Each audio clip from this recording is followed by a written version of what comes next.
Ignition sequence start.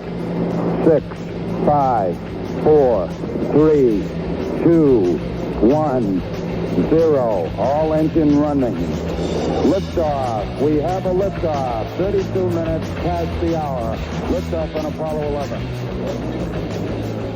Happy Monday, everybody. We're back for another episode of the Standing Brothers Show. It is Monday. We're off to another great week here in this here program. I know we missed Friday, and I know we missed Wednesday, but folks, we're back, and it's going to be greater than ever before. Like Trump said, we're going to win bigger than the last time, than ever before. It's going to be the greatest win you've ever seen in your life, okay? We're going to put up numbers that, quite frankly, no one has ever seen, okay? That's just how it's going to go. Big week this week. The All-Star Game is this week. Yep. That's exciting if you're into the baseball thing. I'm excited about that. My week is off to a great week so far because I have Monday, Tuesday, Wednesday off because of my new place of employment, which is great. But Jacob, having said all that, how is your week going? Well, it's the first day, so it's only going as well as it's been so far today. It's still a Monday. And it's been good so far. I will go ahead and just apologize for the lack of a Friday show. I was planning on doing one, but, life gets in the way, and, we just, there's only so many hours in the day, and whenever life gets in the way, you can't find a way. A way. That was good. That was awesome. That was good. Okay. High quality programming you folks have clicked onto. Look, you clicked play on this, so this is all your fault. 100%. What was it? Danger is my middle name and my middle name. Right, never mind. Music's my middle name, and rock and roll is my name. There you go. Yeah, something like that. Anyway, okay. So I don't know if anybody has noticed, but there's some big things going on down south, about 90 miles south of the Florida Keys, or South Florida, in this little place called Cuba, where very famously Obama and one of the Castro bros took a picture, or were seen together at a baseball game. This country called Cuba that's stuck in the 1950s because of their evil, despotic, communist, socialist government. Yeah. Cuba. There's been some protests going on. I guess it started on Sunday or Saturday over a myriad of things. Some people will tell you it's because, they don't have enough vaccines, so they're protesting. Which if you believe the State Department, if you can believe that is what the State Department quite literally said. So the assistant to the traveling secretary, the acting assistant secretary of the State Department, Julie Chung, I believe that's how you pronounce her last name, took to the Twitter stream, ignited a Twitter stream of absolute fire, Jacob, by saying this. Here's what she said: start over. Dyslexia is hitting hard today. Let me start over.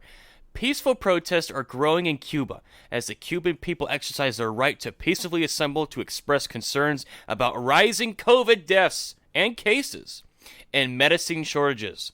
We commend the numerous efforts of the Cuban people mobilizing demonstrations to help neighbors in need. That's right, Jacob. The good people of Cuba are outraged. We don't have the Pfizer, or the Johnson & Johnson, or the Moderna vaccine. Yes. Oh, where's my mask at? Yes. Oh, God. I need my PCR test. I don't care about food. I don't care that my car was made 50 years ago. Give me my vaccine. Give me vaccine or give me death. If you listen to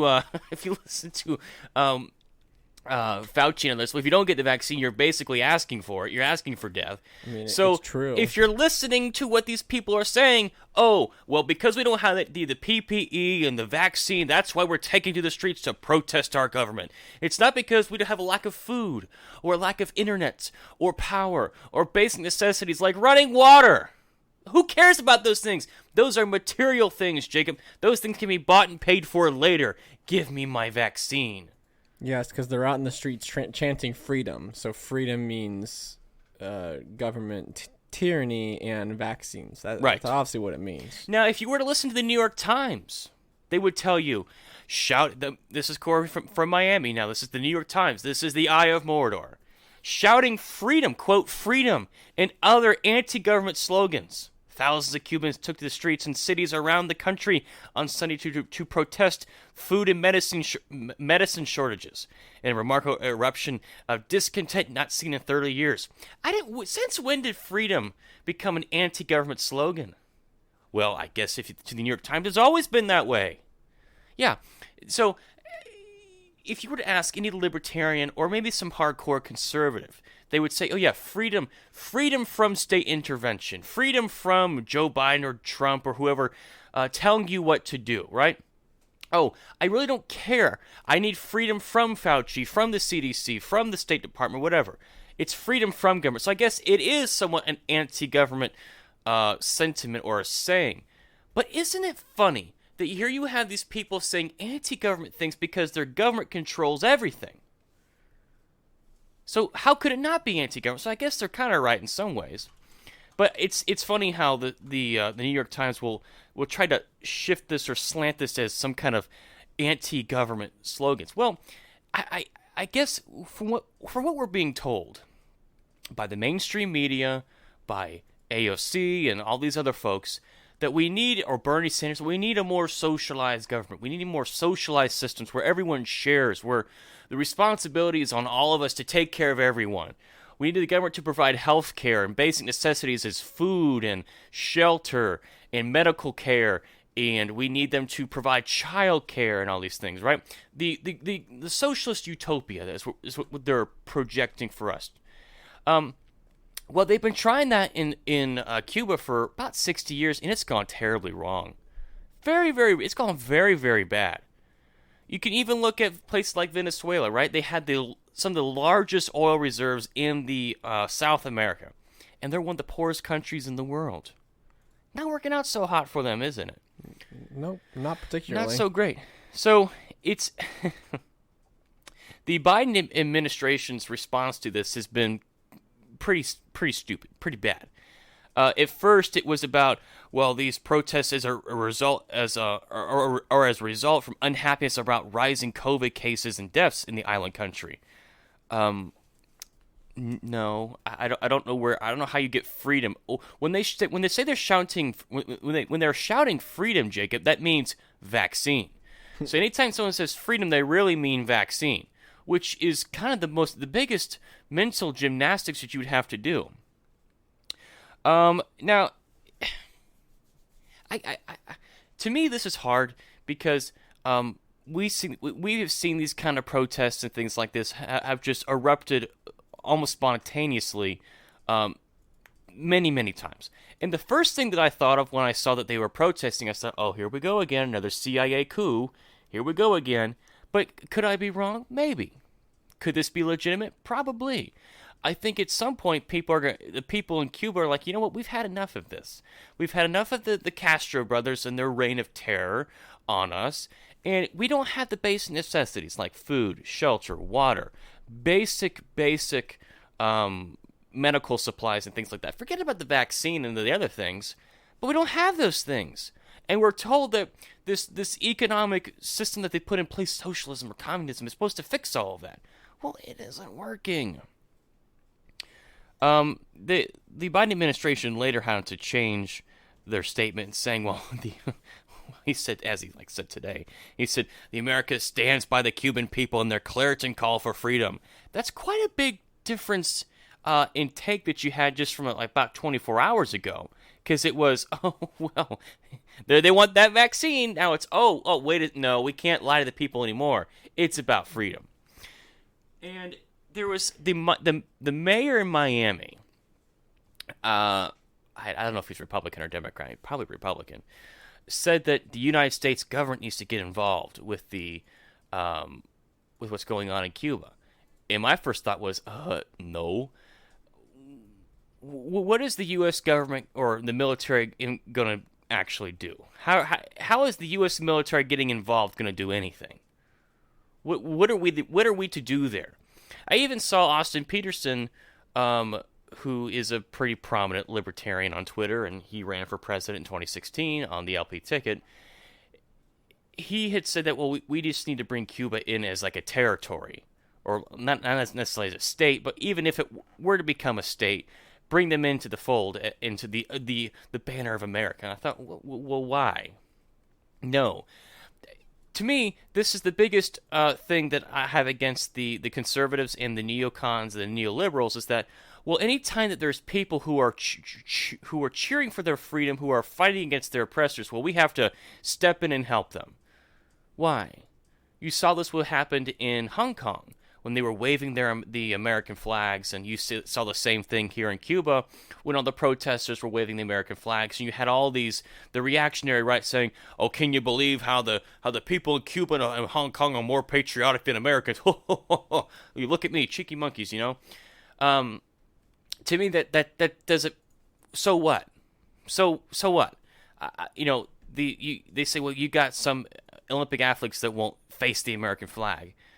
Okay, so what? That doesn't mean we have to go in and get involved militarily or send in some kind of special operations group in to help the protests. No, we have done that before, and it was called the Bay of Pigs, and it didn't work out so great for those men that went over. And furthermore, when people want their freedom, you kind of have to let them go get it for themselves. Doesn't that make sense? Because that's kind of how the America got started, right? We were done with the crown, and we fought the crown, and we won. If the Cuban people want their freedom so desperately, then they should fight for it themselves. It's not the responsibility of the American taxpayer to foot the bill for some other country's revolution. It's not. Anyone that says that it is, well, then they can pay for it. They can take the money out of their hard-earned money out of their pocket and pay for the revolution in Cuba. It's not our responsibility to do these things.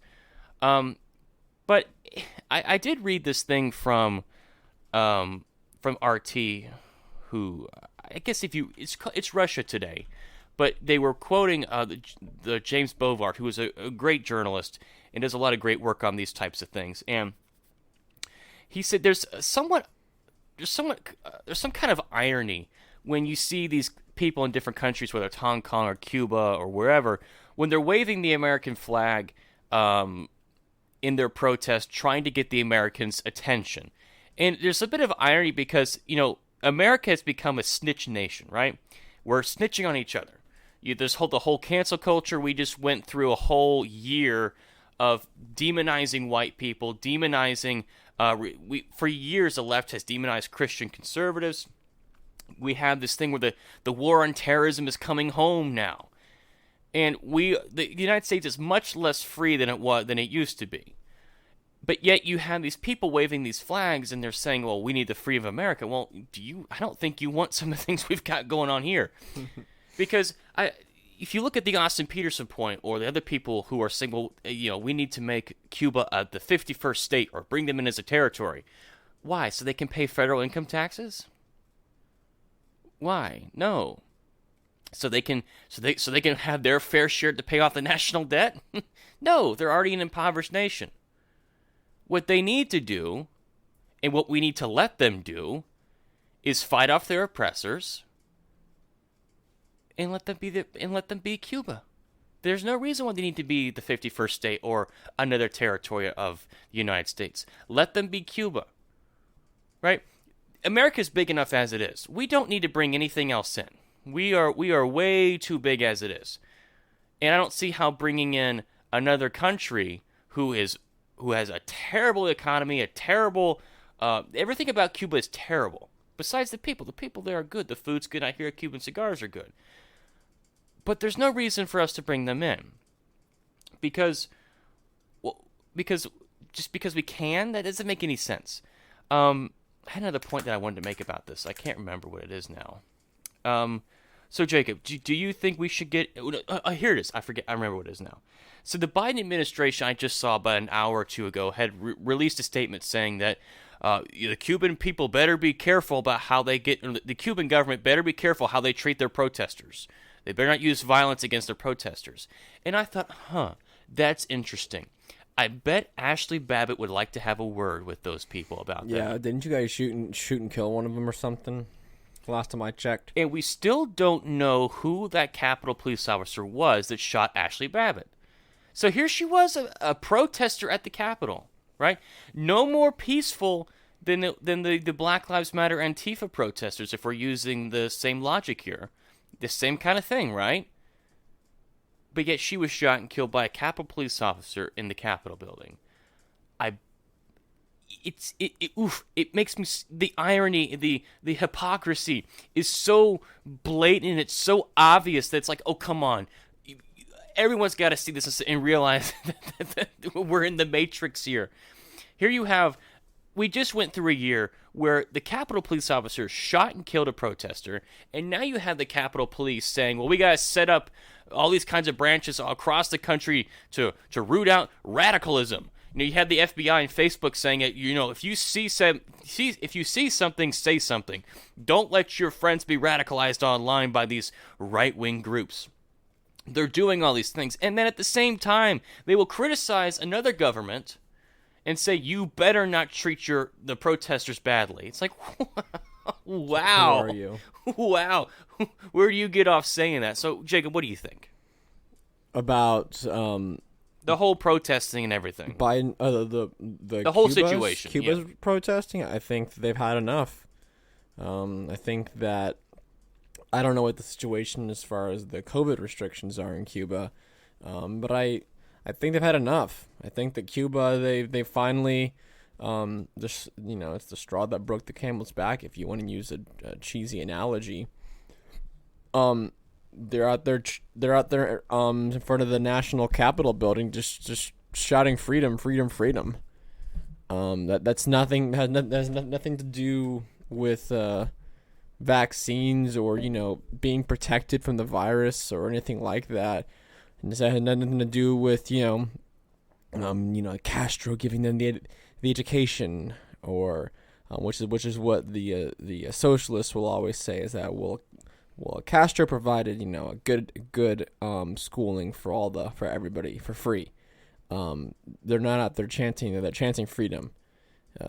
There's clearly something going wrong there, and you're seeing you saw similar things like in Venezuela. So I think they're done. I think the game's up for a lot of these places, and they're not taking anymore. I agree. What I said earlier about I was concerned about whether or not this was some kind of effort by the deep state, if it was the CIA, whatever, to kind of sow the cords of disruption in another country, because why the heck not at this point? That still very well could be a possibility. I mean, we've seen these types of things happen all across the Middle East and in Europe, especially in Eastern Europe. These things happen all the time. The government and the CIA, this is their specialty. But it is, this could be for real. And it just proves yet again that the bill of goods that were being sold by the Democrats and the progressives and the socialists and the communists, the Bernie Sanders, of the universal basic income, guaranteed housing, socialized health care, education, the whole gamut, right? This is what the people in Cuba were sold many years ago, and you see how it's turned out. This is just another example of the socialism and communism just falling apart. It doesn't work. It doesn't work. And the people in China are trying it, and it's failing. So if we know it doesn't work, then it's just a matter of time, right? So there's nothing for us to do. We know it doesn't work, so there's no reason for us to get involved. If we're such strong believers in our way of life, Western values of capitalism, free markets, and laissez-faire government, then if we know those things work and they're long-lasting, then there's no reason for us to be concerned about this. There's nothing for us to do, because we know it's a waiting game. Sooner or later, that government's going to fall. So just let it happen. Yeah. Speaking about a fall from grace, Jacob. Who are you talking about? Ooh, I don't know if you know this or not. I'm going to drop some news on you. Oh. So, CPAC happened just a couple days ago, and Wait, what? Wait a second. That's not what I wanted. Go back. Thank you, computer. So CPAC just happened here recently, and guess who came out on top of the straw poll for CPAC? Pence over Trump, maybe? No? Oh, no, you are so wrong. Oh. So I thought that'd be like the great irony is if Pence was beating out Trump. Well, here's the news. So Trump held a commanding lead with 70% of those who responded to the survey saying they would vote for him in a Republican primary if it were held today. Guess who came in second? Who? At 21%. DeSantis? DeSantis. Yeah.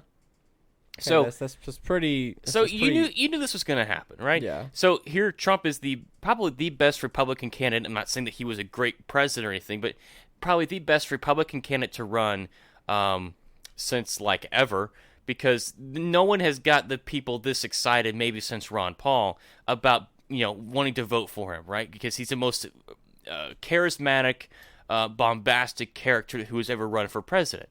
And there's a lot of good things and a lot of bad things with that. But I think it is interesting, but it's not yet unpredictable that he still has a commanding lead. So here are the other people that got 1%. Rand Paul got 1%. Nikki Haley.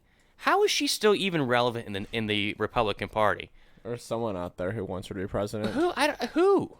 I don't know. Tucker Carlson got 1%. That's pretty cool. Kristi Noem, maybe. No. Mike Pompeo. Again, there's just that one person out there who. I don't know who thought. You know what? Mike Pompeo sounds like a good idea. No one has ever said that. There were some other numbers out there. Let's see. The survey found that 74.12% of respondents said they would approve of DeSantis for president in 3 years, compared with 71.43% who said the same of Trump. Huh. So in 3 years, they maybe DeSantis should run over Trump. Maybe. I don't know. But guess who came in with no votes? Mike Pence. Mike Pence got 0%. That's just because they don't know it yet. They don't know that they want Mike Pence. It's the hair. Okay? Look, they just don't know it yet. Oh, I love it. I love it. I love the fact that he is at 0%. Do you know why? Because all these people in the right-wing media, the Rush Limbaughs while he was still alive, the Ben Shapiro's, the Mark Levins, and the Glenn Becks were all praising this guy about how great he was in the debates with Kamala Harris, right? But I knew it. Deep down inside, nobody liked this guy. I knew this guy was a cuck. I knew that this guy was a loser. I knew it, and I was right, and that makes me feel so good. Because this guy is a wet blanket. He is the establishment. Like, this guy is the Jeb Bush of Jeb Bush. He is the Bush of the Bush, right? He is the establishment. Look at his hair. That is the most Republican establishment haircut. Listen to the way he talks. He's a Republican establishment politician. There's nothing exciting about Mike Pence. And I was banging my fist on the table about this when he was debating Kamala Harris and then during the re-election. Like, why do they keep trotting this guy out? He's a nothing. He is nothing. There's nothing about Mike Pence that says, you know what, man, we got this in the bag, baby.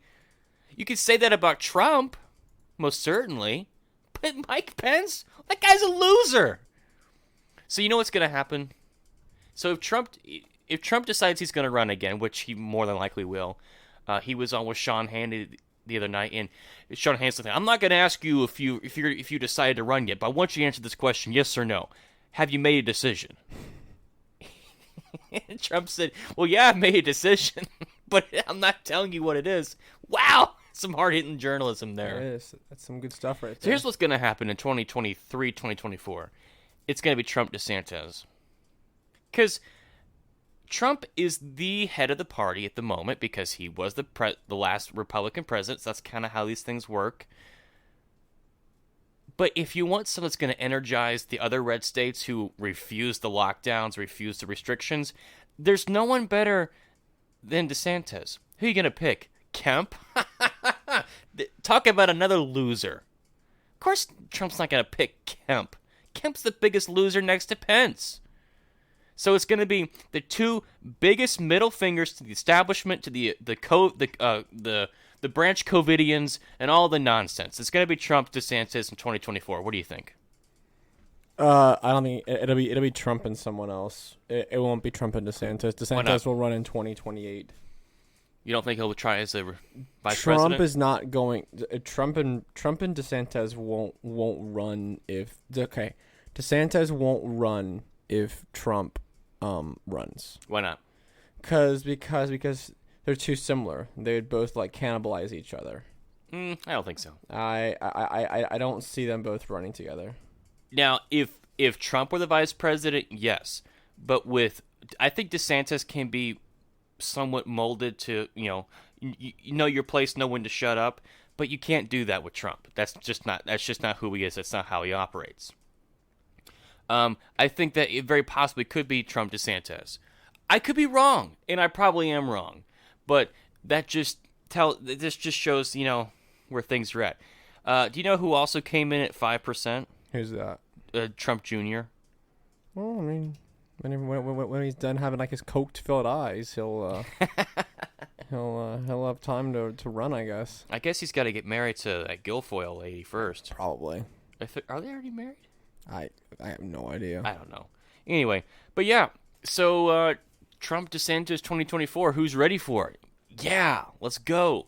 So that's kind of what I was thinking. I know there's a lot of things on the brain right now. There's the whole Tucker thing and the NSA, which was totally crazy. There's the Biden administration saying that they were wanting to go door to door with the vaccine, pushing the vaccine. So what else did you have in mind, Jacob? So we got the door-to-door garbage going on that I can talk about. Yes, let's do that. So this is actually what I want to talk about on Friday is what I wanted to mention. Got a lot of past Friday. Yeah. Got a lot of creepy stuff coming out of there's actually some more creepy stuff we can talk about when it comes to this shot or whatever you want to call it. We now have the press secretary Jen Psaki with the silent P for whatever reason. She had this to say whenever asked about the vaccine, and I have an article that I'm going to just quote from a little bit briefly. So let's just check this out for a second. In more healthcare settings and respond to hotspots. The president will outline 5 areas his team is focused on to get more Americans vaccinated. 1, targeted community-by-community door-to-door outreach to get remaining Americans vaccinated by ensuring they have the information they need on how both safe and accessible the vaccine is. 2, a renewed emphasis on getting the vaccines to more primary care doctors and physicians, something that we've seen in more healthcare door-to-door outreach to get Ooh, that's a little creepy. Door-to-door outreach. So, I have an article here that says the White House calling out critics of the door-to-door vaccine push. He said it is a disservice to the country, inaccurate disinformation, and literally killing people. Like, not figuratively, but, we're literally killing people. But not taking this vaccine. So they're really, really pushing this. And, of course, I've gone over the whole fact that if this thing was so needed and so wonderful and so life-saving, they wouldn't have to do this. They would just say, hey, it's here, and then people would just go and take it. I got a couple thoughts. And I'm going to read a little bit from this. But essentially what they're going to be doing is they're calling for... where's the quote that he said? Here's what Biden said. Now we need to go to community by community, neighborhood by neighborhood, and oftentimes door to door, literally knocking on doors to get people to get help to the remaining people who need to be vaccinated. They have a new grassroots movement. They're going to be looking at getting celebrities and athletes and local programs and faith leaders. So, if your pastor starts pushing the vaccine, maybe he might have gotten a call from the government threatening to take away their not-for-profit. Maybe, I don't know. But the Biden administration wants to go door to door to see if you've been vaccinated or not. I mean, that's what's coming. I got a couple things. Who exactly are you trying to reach? And when I say that, I'm not saying like a specific demographic. I mean, who has not heard about this vaccine? Like, I genuinely want to know if there's a soul on this country that has not heard that the vaccine exists. Because I really am curious.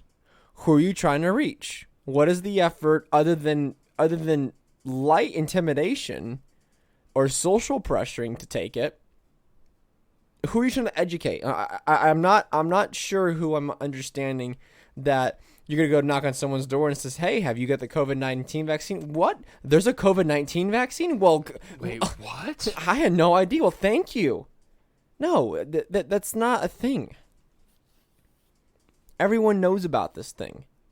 Everyone's heard about it. I went to the movies last night, and as I'm scanning my ticket to get in, I hear an advertisement played over the loudspeaker about these different leaders in their community, whether it was like a pastor or it was like a little league coach or whatever. They went and got this thing. They said, "Oh well, it was the right thing to do to protect, my friends," even though I'm not sure how immunizing yourself protects other people, but sure, just go with that. I'm not sure exactly how that whole science works, but whatever. Who are you trying to reach with this? And what is the conversation going to go when you start knocking on people's doors? Like, these are the kind of questions that I asked. Is it going to be, a health department worker saying, excuse me, have you heard about the wonderful life-saving news of the COVID-19 vaccine? Or have you been vaccinated? Papers, please. So, if I say no, I don't want to take this, is there going to be some kind of confrontation? Am I going to have to get nasty with this woman or with this man who comes and knocks at my door? Or if I do say no, or I say, leave politely, are they going to get hostile? Are they going to hold me down? And like, I saw a video of I think it was Argentina, where they were literally holding a guy down in the middle of his property, giving him a vaccine. Is that going to be what's next, Biden? Are you going to, for the good of the country and the good of for the good of everybody? I don't even know. I will say this. I will say that if you try to come to my place of residence and forcibly inject me with something, I'm going to vaccinate you, but it's not going to be with a COVID vaccine. It's going to be with lead. Ooh, careful. So, I'm just saying that. Don't come to my house. Don't come to where I live. I know that Georgia right now is only like 37% vaccinated rate or whatever, which is awesome. We're in the bottom, so that's good. We're not seeing the insane spikes, which I know, right? Shocker. Not seeing that. But I'm being blunt. Don't come to my house. Don't aggress upon people. If you do, you're going to see people that are going to retaliate. And don't come and social shame me because I haven't done this. So I'm not sure if I'm going to get these people coming to my house, but I'm just laying it all out there. This is what is going to happen. So we also had at the CPAC, which was Joe was mentioning, there was a crowd that was chanting the fact that Texas did not reach its vaccine goal. In fact, I don't think any state, the country's not reached its vaccine goal. No one has. And the great COVID Messiah himself had some words that he wanted to say. Alex Berenson was mentioning that. If you don't know Alex Berenson, please go check him out on Twitter. He's awesome. He was saying how I think that Texas. He mentioned the fact that Texas missed their vaccine goal, and the crowd went, yeah, and started cheering and going crazy. And Fauci said, quote, "It's horrifying. I just don't get that. I mean, and I don't think that anyone is clearly thinking they can get that." And he's saying that, the vaccine doesn't care about, the virus doesn't care if you're a Democrat or conservative or independent or whatever. Jake Tapper's looking all concerned that he's like, oh, how could they? How could they not want this? That's so horrifying. And last thing I wanted to talk about with the whole vaccine mess was there was a there's a video that I saw, and this woman I think is second to Fauci as far as people that should be locked away for a very, very long time because of all this. As far as people in the medical community, she's second, right behind Fauci. And this is Lena Wen. She is the CNN medical contributor. This is the same woman. This is the same woman who said that if states continue to open without people being vaccinated, there's gonna be no dangling carrot there. Oof, I can't stand this lady. This is the same woman who said that you can't open because there's no incentive for folks to get vaccinated. There's no incentive. This woman is, look, evil. I'm just going to go ahead and say it. I know I use that word very, very lightly, but if you're going to base people's freedoms and autonomy upon a medical procedure, and then you're just not even going to, not even going to put it in terms, just go out there and say it, evil. She had this to say when it came to unvaccinated Americans. Let's just see what we have today. I think this really depends on what it is that we do at this point. So now we have this Delta variant that is much more contagious. Because it's more contagious, it's going to be even harder for us to reach herd immunity. We're going to have to vaccinate an even higher proportion of people to get there. What happens then if we end up having another variant developing that's even more contagious, that could cause more disease, that could evade the protection of our immune system? And so how quickly we get this under control and which way we go depends on what we do now when it comes to vaccination, to overcoming disinformation. And what we really need to do at this point is to make vaccination the easy choice. It needs to be hard for people to remain unvaccinated. Right now, it's kind of the opposite. It's fine. I mean, it's easy if you're unvaccinated. You can do everything you want to do anyway. But at some point, these mandates by workplaces, by schools, I think it will be important to say, hey, you can opt out, but if you want to opt out, you have to sign these forms. You have to get twice weekly testing. Basically, we need to make getting vaccinated the easy choice. That is what it's going to take for us to actually end the pandemic. Woo! It wouldn't be a Standing Brothers episode without mentioning COVID. Woo, man. That was I want to say brutal, but man, okay. I got a lot to say on that. So she first starts off it with saying that we have this insane Delta variant, right? That's spreading across the nation. Even though the fact that cases are still, we've had a little uptick in cases, not gonna lie. We're still though at all-time lows. Cases are still the lowest they've ever been, even with the little 4th of July uptick. Still as low as they've ever been. I'm looking at it right now. Deaths, again, still the lowest it's ever been for deaths. So I don't know what the fear-mongering is about, but she's saying that, hey, you have this Delta variant. It's spreading more quickly, even though we don't have really evidence of it. It's spreading quickly. Ooh, be afraid.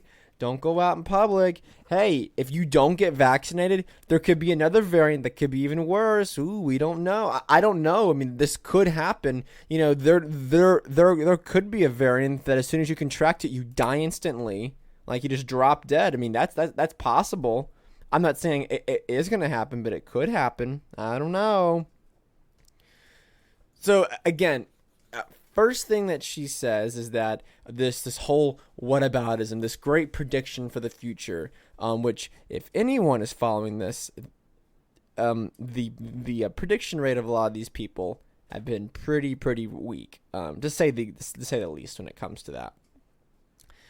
But I find it funny that that we had the scare with the COVID passports. It's kind of gone away. I don't think we're I think that it's becoming less and less as a possible reality as time goes on.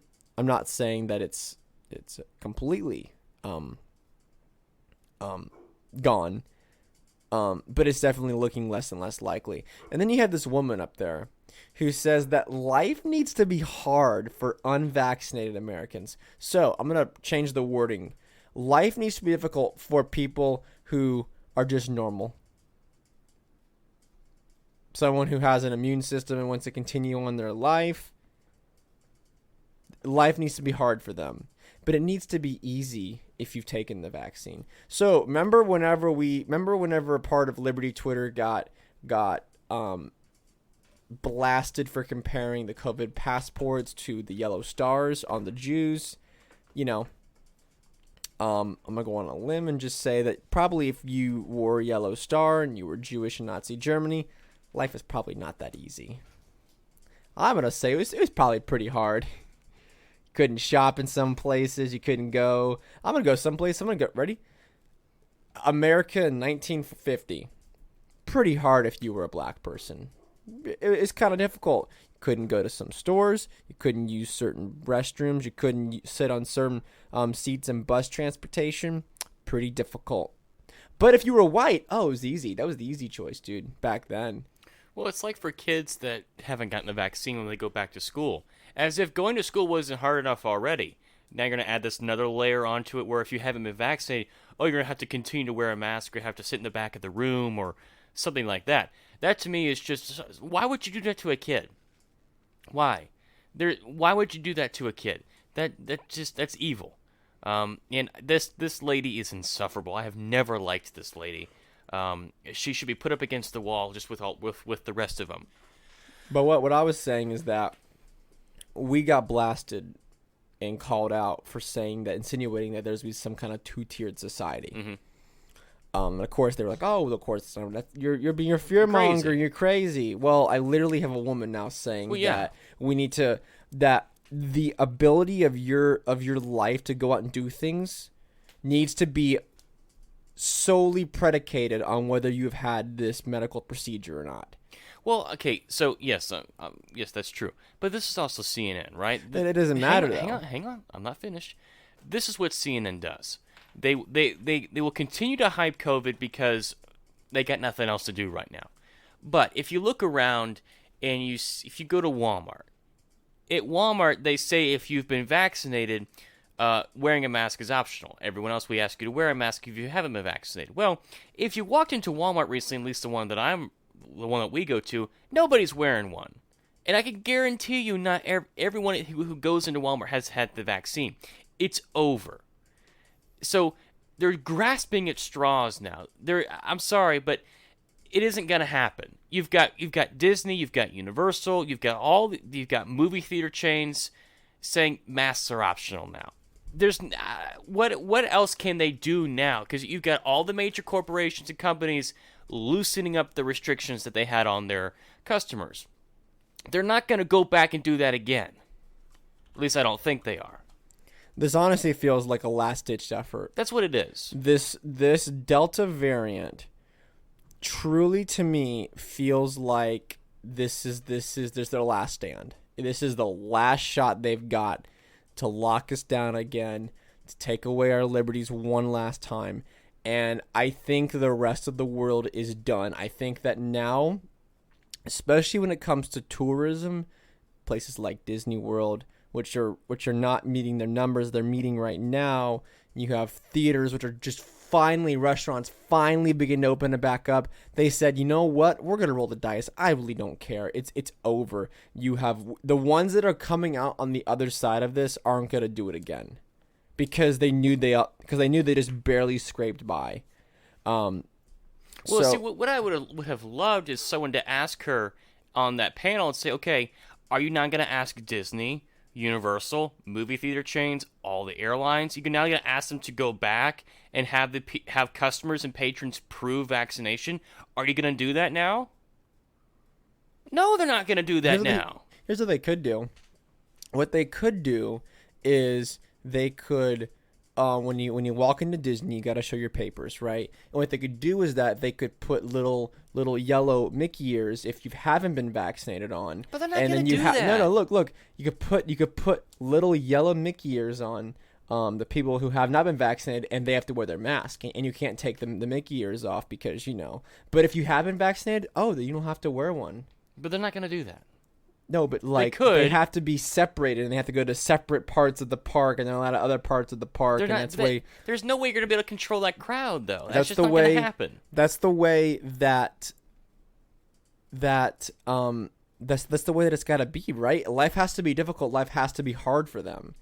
Right, but again, I would like to ask, okay, what is your practical application for this to happen? And she's going to pull the old Fauci line, well, I just make recommendations, I don't implement policy. Well, no, people listen to you, very important people listen to you. What do you suggest we do? Do you want vaccinated and unvaccinated sections at baseball stadiums? Yes, that's what she wants. She wants life to be hard. But no one's going to do that, though. It doesn't matter. That is what she wants. She wants there to be a two-tiered society where life needs to be difficult. So, like, for instance, like your job, right? The way that she would have it is that the only way you're allowed to go to work is if you've proven you self-vaccinated, or you have, which she said, 2 weekly tests, which is extremely inconvenient to go and do that twice a week. That's what she wants. She wants that to happen. If you go to school, if your child goes to school, if they have not been vaccinated, which we've now come out and found, there's a new report out. I don't have it linked up, but I'll try to find it and tweet it out or something. That children now are, I think it was 5 times safer, or their mortality rate is 5 times less than initially thought. Which, if you remember, back whenever we were talking about children and mortality rate, it was already like 99.99%. So 5 times greater than 99.995% or 99.99%. So what's the point of giving, like I've always said, what's the point of giving these kids these shots when they're at no risk of dying from this thing? And of course, that's that's the grave concern. Is that, you don't care if the 600,000 or whoever died from this. You got to get people vaccinated so we stop people dying. I don't know how to tell these people, but people are going to be dying from COVID for a very long time. People die from influenza all the time. It's not going to go away like this. But I'm telling you, if this woman had her way, she would have a two-tiered society where you had some kind of a COVID passport. That's what she would have. And if you didn't get the vaccine, you'd have to prove that you've been tested in the last 3 or 4 days or whatever. That's what she would want. I would love to put her in a room with parents whose kids are unvaccinated, and just let them rip into her, saying, "You will not treat my kid like a second-class citizen because I didn't get your jab." And I think her mind might be changed after she's had about a dozen or so mothers scream at her because you're abusing her child in that fashion. But yeah, I just. It's easy for them to say these things because there's no legitimate practical applications for this to happen. You can say anything you want on CNN about COVID, right? The Delta variant, right? We got to have a 2-tier system, but never mind about how we're actually going to do that or not, because that's hard. So it's stupid. Yeah, they don't have much of a solution. They don't have much of a game plan on that. And thankfully, I think that these people are speaking in an echo chamber, and that the people, like how I said about Biden going door to door, everyone who wants this thing has already gone and taken it. So they've had to go from these mass vaccination sites where you saw like at stadiums or whatever, you saw like at a mall parking lot, you had these drive-through places where you can go get your shot. They're taking those down because no one's showing up. It has not moved above 47% fully vaccinated in so long. Go look at the charts. It's plateaued. Nobody else wants it. Everybody else in society has said, I don't want this.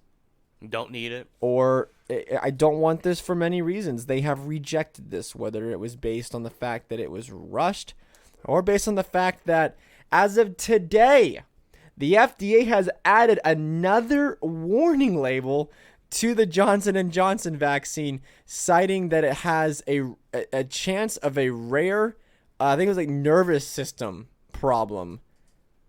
It was some kind of neurological damage it could cause. They added another warning to it. So, remember, I know, a broken record, I know, but we weren't allowed to criticize this. Yeah, here you go. FDA is planning to warn that the Johnson & Johnson coronavirus vaccine can increase the risk of a rare nerve condition known as Guillain-Barré syndrome. No idea what that is. Doesn't sound really good, but it's a syndrome that attacks the body's immune system and attacks your nerves, causing nerve damage. That is fantastic. So we need to mandate this on people.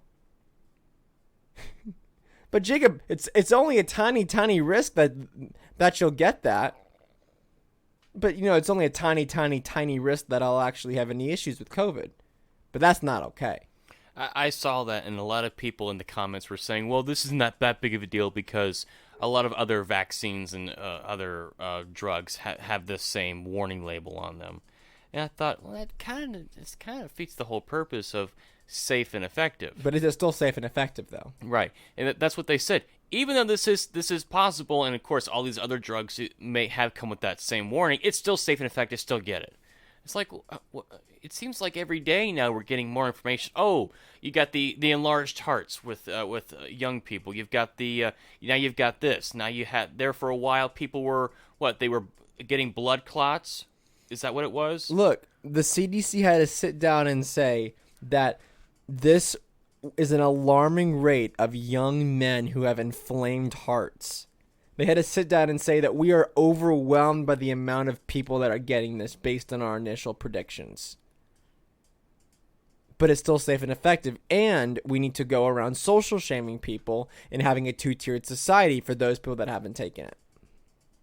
Remember, we're talking about something that isn't even approved by the FDA. Not that we need that approval from the FDA. But remember, the FDA approval is the gold standard. It's their gold standard. So if it's not even at their gold standard, why should I even take their position seriously? Because you shouldn't. It's okay to look at this vaccine and be like, I'll wait, or the odds are not, and the odds don't make any sense, or it's not for me. That is completely justified. Or it's even like when Kevin O'Leary went and got his vaccine. The nurse that administered his vaccine, Kevin asked her, and he said that, have you gotten the vaccine yet? And she said, no, I haven't had kids yet.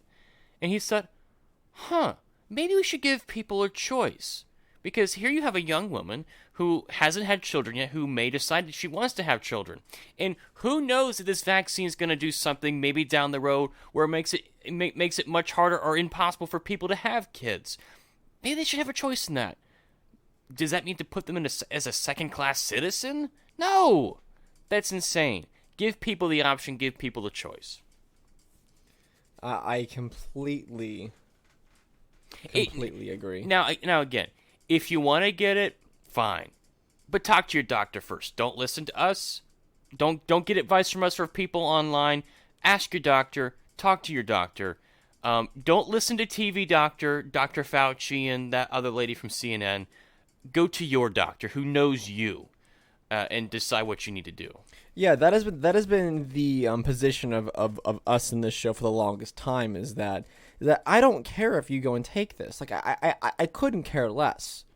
I can give my opinion on it, but that again, my opinion on this thing should have no bearing on the fact on whether or not you go and take this. I hope I'm making myself very, very clear. Myself personally, I have no intention of ever receiving this vaccine. I don't need it. I mean, you can. Every single reason of why someone won't take it, I can fall in one of those categories. I don't need it. I'm not at risk. It was rushed. I've never had COVID in the first place. I never had it in the first place. And I did everything I wasn't supposed to do. So I fall into every single category. But, like, the fact that I'm not going to do it doesn't mean necessarily that you shouldn't do it. Or my stance should not influence your stance on this. If your doctor and they feel that this is what you need to take, my opinion on that just should not have any bearing on that decision. That's your decision to make.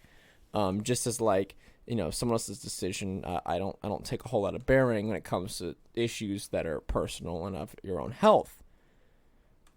But you don't get to sit there at the same time and advocate for these kind of policies.